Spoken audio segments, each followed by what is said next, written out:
Symphony Z50 বর্তমান বাজারে অন্যান্য ফোনের সাথে পাল্লা দিয়ে এবার বাজারে নিয়ে এলো Symphony Z সিরিজের আরও একটি নতুন smartphone Symphony Z50। Entry level phone হিসেবে বাংলাদেশে Symphony ফোনের বেশ চাহিদা রয়েছে, বিশেষ করে Z সিরিজের ফোনগুলো, কেননা কম প্রাইসে ভালো স্পেসের সাথে এই সিরিজের ফোনগুলো লঞ্চ করা হয়ে থাকে। আজ এই ভিডিওতে কথা বলবো Symphony Z50 ফোনের কমপ্লিট স্পেসিফিকেশনের ব্যাপারে, ফোনটির ভালো মন্দ দিকগুলো এবং বাংলাদেশের বাজারে ফোনটির প্রাইস কী হবে। তাহলে চলুন ভিডিওটি স্টার্ট করি। ভিডিও শুরু করার আগে এটি ছোট ইনফরমেশন দিয়ে রাখে, যে কোনো গ্যাজেট আইটেম সহ অফিসিয়াল বা আনঅফিসিয়াল ফোন স্বল্প মূল্যে পারচেস করতে চান তাহলে বসুন্ধরা সিটির level 5 block D shop number 100 জি স্টোর বিডিতে ঘুরে আসতে পারেন। আর ভিডিওর ডিসক্রিপশন বক্সে এই শপের ফুল ডিটেলস দেওয়া হয়েছে। বন্ধুরা, প্রথমে বলবো ফোনটির ডিজাইন ও বিল্ড কোয়ালিটির ব্যাপারে।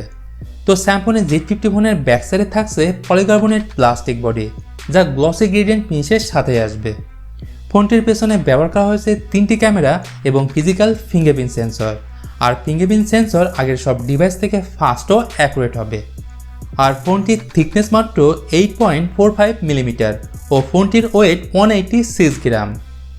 আবার Symphony Z50 ফোনের ফ্রন্ট প্যানেলের ডিসপ্লেতে 6.5 ইঞ্চির HD plus water drop IPS LCD panel দেওয়া হয়েছে, যার রেজুলেশন হবে 720x1600 পিক্সেল।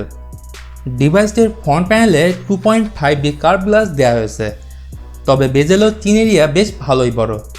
ওভারঅল যারা বড় ডিসপ্লে ফোন পছন্দ করেন তাদের জন্য এখানে এক্সট্রা প্লাস পয়েন্ট থাকছে। ফোনটি পাওয়া যাবে দুটি কালার ভেরিয়েন্টে, যথাক্রমে অ্যাকোয়া ব্লু ও ক্যারিবিয়ান ব্লু। তবে এখানে ইন্টারেস্টিং ফিচার হচ্ছে এর ফ্রন্টে থাকছে নোটিফিকেশন লাইট, যা আজকাল বেশিরভাগ স্মার্টফোনে দেওয়া হয় না। এরপর বলবো এই ফোনের পারফরমেন্সের ব্যাপারে। তো এখানে থাকছে MediaTek Helio P25 octa-core processor, যার ক্লক স্পিড 2.6 GHz, যেখানে জিপি হিসেবে থাকছে ARM Mali T88, যার ফলে নর্মাল গেম প্লে করা গেলেও হাই গ্রাফিক্সে এক্সপার্ট 9 বা পাবজির মতো গেম রান করতে গেলে ডেফিনেটলি ল্যাগ বা হ্যাং হতে পারে। এর সাথে থাকছে 4GB র্যাম ও 64GB ইন্টারনাল স্টোরেজ, যেখানে ট্রিপল কার্ড স্লটের ফ্যাসিলিটি থাকছে, অর্থাৎ ডুয়েল সিমের পাশাপাশি এক্সট্রা মেমোরি কার্ড ব্যবহার করতে পারবেন। আর অপারেটিং সিস্টেম হিসেবে থাকছে out of the box Android 9 Pie। এর পাশাপাশি এই ডিভাইসে ফেস আনলক ও ফিঙ্গারপ্রিন্ট সেন্সর সহ রয়েছে বাকি সব বেসিক সেন্সর।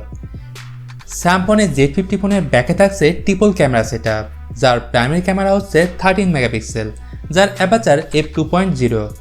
এর সাথে রয়েছে 2 মেগাপিক্সেল প্লাস 2 মেগাপিক্সেলের আলাদা দুটি ক্যামেরা, যেখানে ক্যামেরা ফিচার হিসেবে থাকছে portrait mode, face beauty, night shot, HDR, face detect, Google lens, interval ও ডিসপ্লে ফ্ল্যাশ। আবার এই স্মার্টফোনের ফ্রন্টে দেওয়া হয়েছে 8 মেগাপিক্সেলের সেলফি শুটার ক্যামেরা। এখন দেখাবো এই ফোনের ব্যাক ক্যামেরাতে তোলা কিছু ইমেজ শট, যার ফলে খুব সহজে বুঝতে পারবেন এই ফোনের ব্যাক ক্যামেরাটি আসলে কেমন হবে।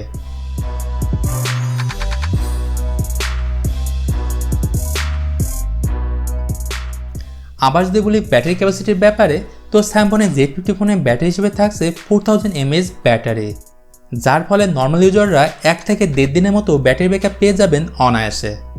তো সমস্ত কিছু বিচার করলে দেখা যাচ্ছে ফোনটি প্রাইসের দিক থেকে ক্যামেরা পারফরমেন্স ও বিল কোয়ালিটি আমাকে হতাশ করেছে, তাই এই ফোনটি না কিনে সেম প্রাইসে ওয়ালটন টিমো N4 ফোনটি দেখতে পারেন। তো বন্ধুরা, ভিডিওটি কেমন লাগলো তা অবশ্যই জানাবেন। আর ভিডিওটি যদি ভালো লাগে তাহলে এই ভিডিওতে একটা লাইক দিয়ে চ্যানেলটি সাবস্ক্রাইব করে রাখবেন। তো দেখা হবে পরের ভিডিওতে।